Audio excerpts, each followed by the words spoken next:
Hello and welcome back to the BE iLab channel. In today's video, we're diving into the world of sets in Python. Join us as we explore the fundamentals and practical applications of sets. Let's get started.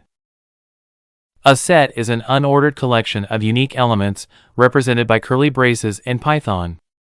Unlike lists or tuples, sets don't allow duplicate values. Now, let's jump into the basics of creating and working with sets. In this code, we define a set named my_set containing unique elements 1, 2, 3, 4, and 5. Then, we printed this set. In the next section, we define a set named repetitive_set with some repetitive values.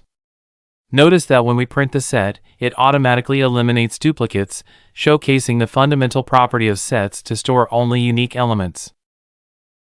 Now, let's explore how to access elements in a set using the provided code. In this code snippet, we showcase various methods of accessing set elements.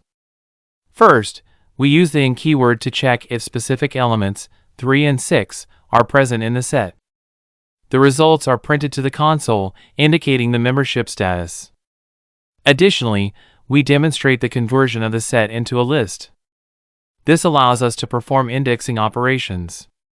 Then, we printed the first and last elements of the set.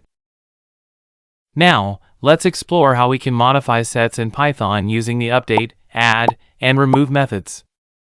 In the initial segment of the code, the update method is applied to add multiple elements, 6, 7, and 8, to the existing set, and then the updated set is printed.